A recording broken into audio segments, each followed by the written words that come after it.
This is the last of our videos on our Maclaurin series notes for A-level further maths.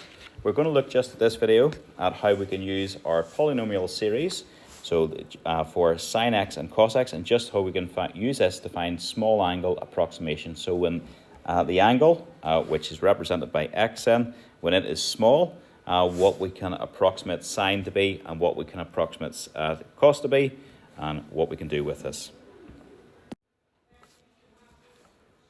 So first thing is we need to know what our sine x is equal to. So sine x is just equal to x minus x cubed over 3 factorial plus x to the 5 over 5 factorial, etc., etc. Cos is equal to 1 minus x squared over 2 factorial plus x to the 4 over 4 factorial.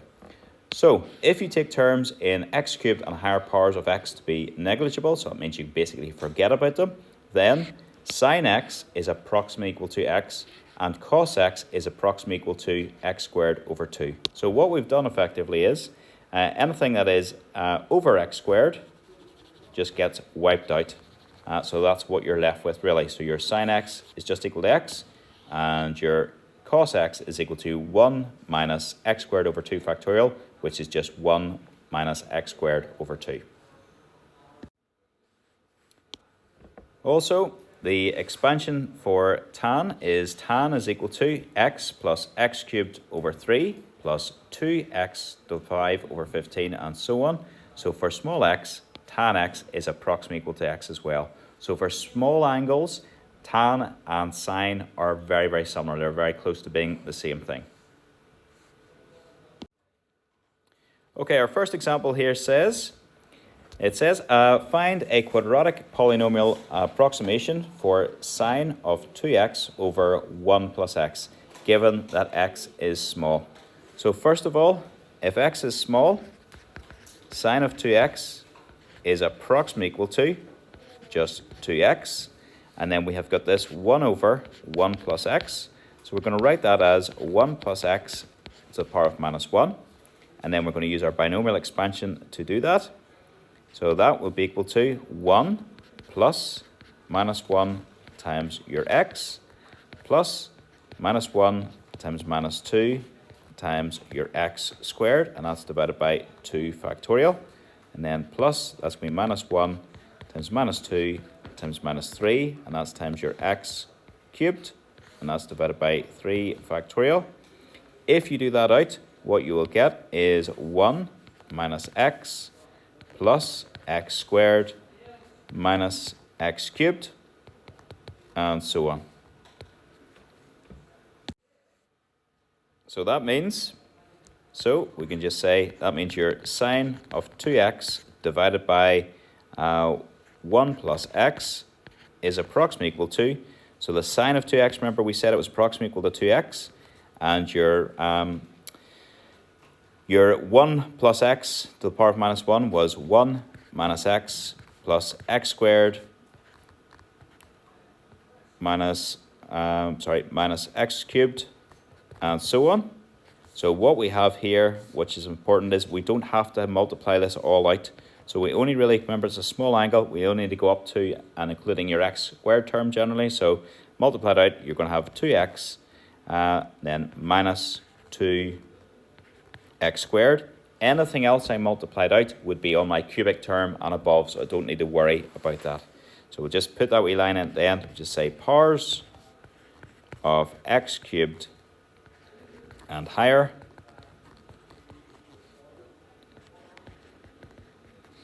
being negligible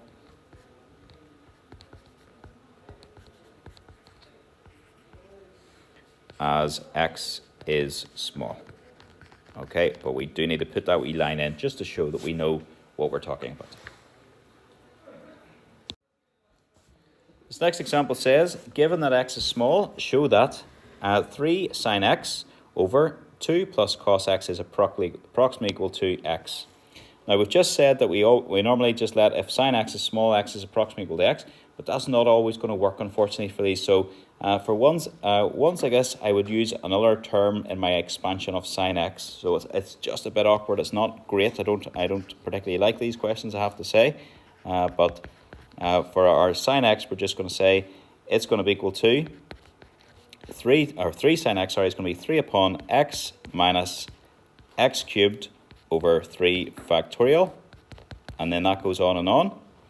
And then our costs are 2 plus cos x. And that was on the bottom line, so it's 2 plus cos x to minus 1. It equals 2 plus 1 minus x squared over 2. And that goes on as well, but we'll just leave it as that. And then the minus 1. That's what we have.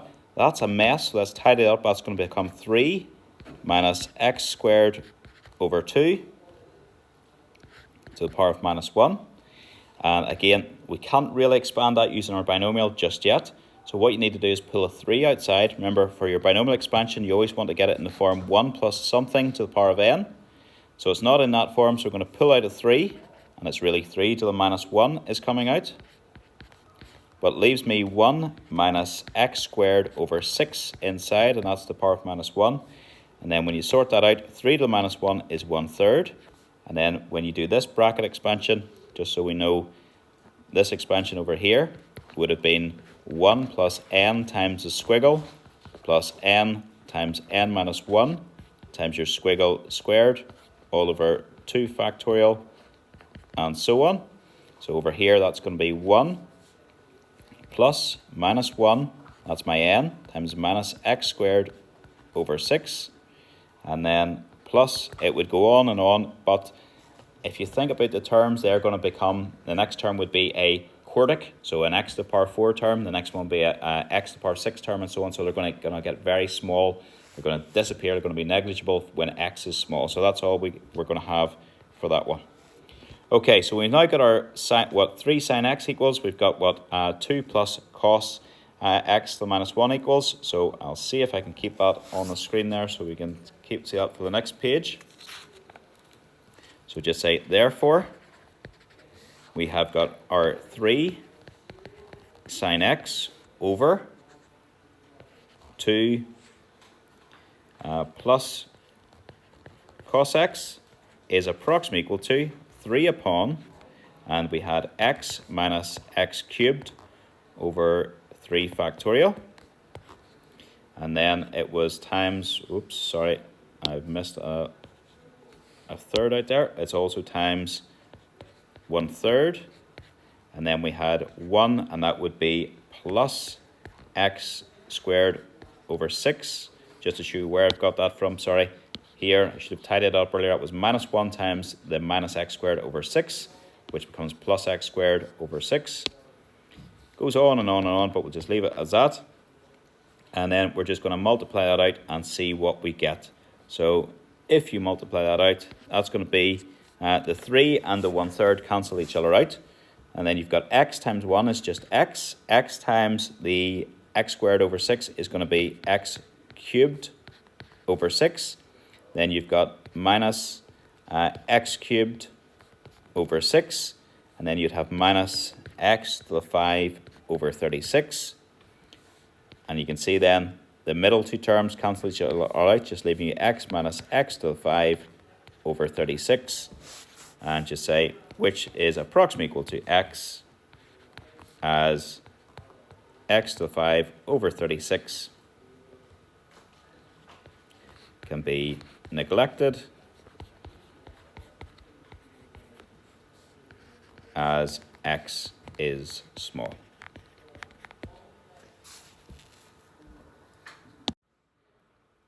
Right, our last example says, show that the limit as x tends to 0, so it goes incredibly small, of 1 minus cos of 4x plus x sine of 3x all over x squared is equal to 11. So we're just going to try making your cos x, sorry, our cos of 4x, I should have said, cos of 4x is going to be approximately equal to 1 minus, and instead of x, it's going to be 4x squared over 2, which works out to be 1 minus 8x squared.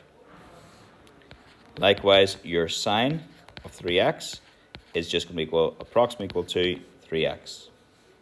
So what you have, we're going to look at 1 minus cos of 4x plus x times sine of 3x, I should say. And it's all being divided by x squared.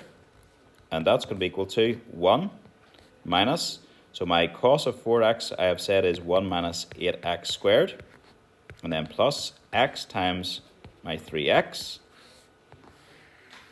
and then it's all being divided by x squared. So that's an absolute mess. Let's tidy that up a wee bit, please, and see what we get. If you tidy it up, you're going to get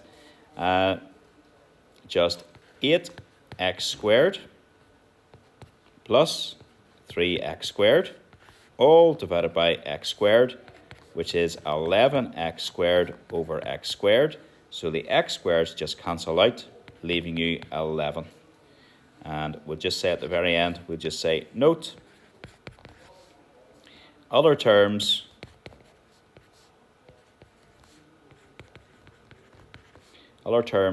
would have x squared, x to the 4, etc.